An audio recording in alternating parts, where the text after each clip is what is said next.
அதாவது மனுஷங்க மனம் என்னும் நோயால் பாதிக்கப்பட்டவங்க. அதனால் அவங்களுக்கு ஒரு நோயாளிக்கு ரொம்ப அமைதி தேவை. ரொம்ப அமைதி, சுற்றுப்புறத்தில் ரொம்ப அமைதி தேவை. அவங்க அதிர்ச்சி தருகிற மாதிரி அவங்களுடைய வாழ்க்கையில் அதிர்ச்சிகளை சந்திக்கக்கூடாது. ஏன்னா மனுஷங்க ஒரு மனம் என்னும் நோயால் பாதிக்கப்பட்ட ஒரு நோயாளிகள். மனம் என்பது ஒரு நோய். அந்த நோய் தான் நாம் இந்த மாதிரி மனித தோற்றத்துக்கு நமது உருவம் மாற்றம் பெற்றதுக்கு காரணம் என்னது? அந்த மனம்ங்கிற நோய் தான். அப்படி இருக்கும்போது மனித வாழ்விடம் இருக்குல்ல, அது ரொம்ப அமைதியாக இருக்கணும். ஏன்னா மனுஷங்க ஒரு நோயாளிகள். அவங்களுக்கு இந்த மனித வாழ்விடமே அமைதியாக இருக்கணும். அது அதிர்ச்சி தருகிற விஷயங்களை பார்க்கக்கூடாது, அதிர்ச்சி தருகிற அனுபவங்களை சந்திக்கக்கூடாது, ரொம்ப சத்தமாக இருக்கக்கூடாது. ஒரு இரைச்சல், ஒரு சுற்றுப்புறங்கிறது ஒரு அமைதியாக இருக்கணும். ஒரு சமயத்தில் இந்த பறவைகளோட ஒலி அல்லது நாய்கள் சத்தம் போடுறது அதெல்லாம் கூட மனுஷங்களுக்கு ரொம்ப அதிர்ச்சி தரும். திடீர்னால நாய் குலைக்கும். நல்லா தூங்கிட்டு இருப்பாங்க மனுஷங்க. திடீர்னால நாய் குலைச்சதுன்னு வைங்களேன், டக்குன்னு அதிர்ச்சியில் அவங்க முழிச்சிருவாங்க. மனுஷங்க ஒரு நோயாளிகள், மனம் என்கிற நோயால் பாதிக்கப்பட்டவங்க.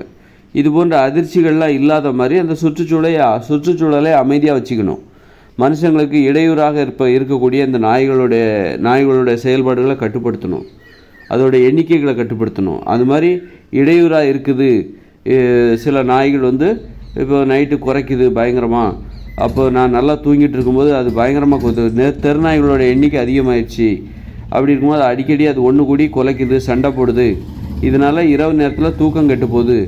அது வேறு இரவு நேரம் எல்லாம் மின்விளக்குகள் எல்லாம் போட்டாங்களா, இரவு நேரம் மின்விளக்குகள் எல்லாம் போட்டவுடனே நாய்கள் என்ன பண்ணுது? இரவு நேரத்தில் முழிச்சிருக்குது.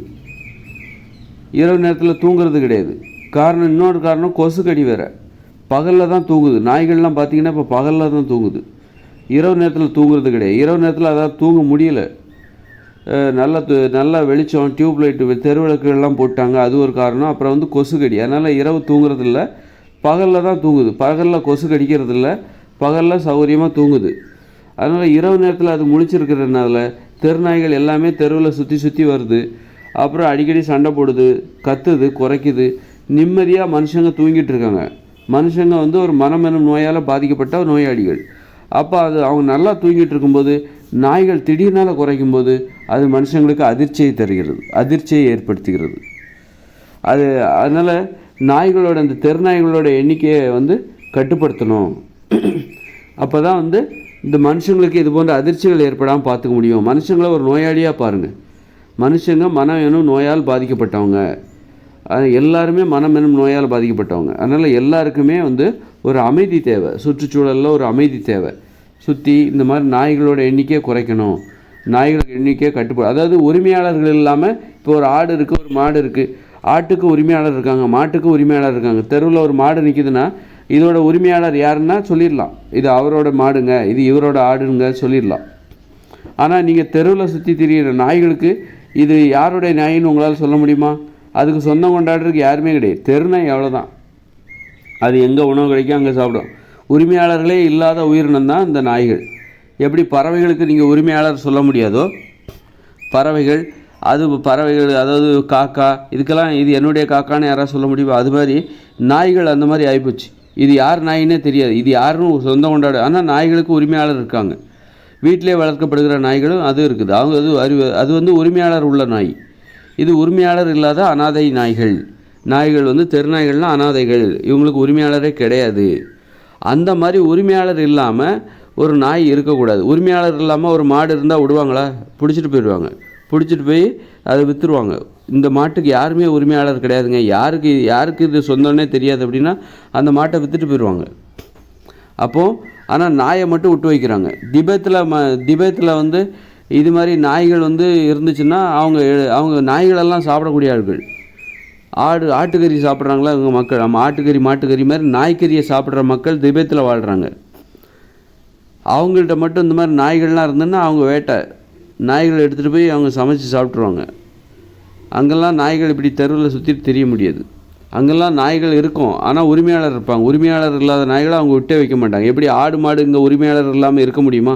தமிழ்நாட்டில் ஒரு ஆட்டுக்கோ மாட்டுக்கோ உரிமையாளர் இல்லாமல் அந்த ஒரு ஆடு மாடு தெருவில் நிற்க முடியுமா?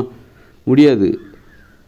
உரிமையாளர் இல்லைனாலே அதை வந்து தூக்கிட்டு போயிடுவாங்க. அதே மாதிரி திபேத்திலலாம் உரிமையாளர் இல்லைன்னா அந்த நாய்களை வந்து தூக்கிட்டு போயிடுவாங்க. தூக்கிட்டு போய் அவங்க அதை சாப்பிட்ருவாங்க. கறி வெட்டி சமைச்சு சாப்பிட்ருவாங்க.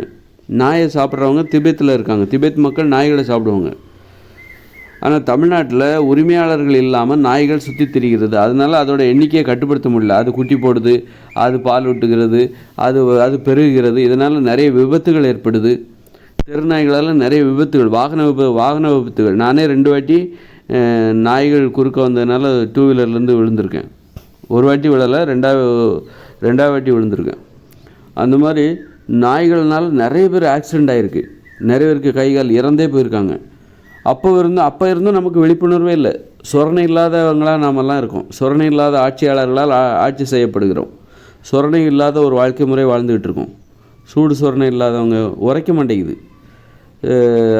அந்த விழிப்புணர்வு நமக்கு நம்ம என்ன பண்ண முடியும் அப்படின்னு சொல்லிட்டு ஒரு அக்கறையே இல்லாமல், பொறுப்பே இல்லாமல் இருக்கும். சின்ன சின்ன விஷயத்தையும் பார்க்கணும். சுற்றுச்சூழல் எப்படி அமைதியாக இருக்குது.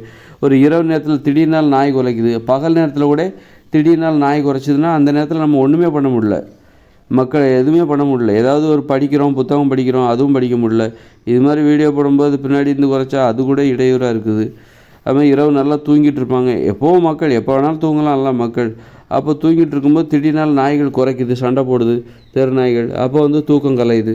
இந்த மாதிரி நிறைய இடையூறுகள் நாய்களால் ஏற்படுது. மனுஷங்க நோயாளிகள், முதல்ல அது தெரிஞ்சுக்கோங்க. அவங்க ரொம்ப அமைதியை விரும்புவாங்க, தூய்மையை விரும்புகிறாங்க. ஏன் மனுஷங்க 2 வாட்டி குளிக்கிறாங்க, வீடு எல்லாத்தையும் ஏன் தூய்மையாக வச்சுக்கிறாங்க? ஏன்னா அவங்க நோயாளிகள். அவங்களுக்கு வந்து ஈஸியாக நோய்கள் வந்து தொற்றிக்கும். அதனால தான் அவ்வளோ சுத்தமாக இருக்காங்க. மனுஷங்க ஏன் அவ்வளோ சுத்தமாக இருக்காங்க? நோய்கள் வந்து அவங்களுக்கு ஈஸியாக, அவங்க நோய் எதிர்ப்பு சக்தி குறைவு. அதனால் நோய்கள் ஈஸியாக தொத்திக்கும். அவங்களுக்கு ரொம்ப அமைதி தேவை. அதுவும் ஒரு தூய்மை தான்.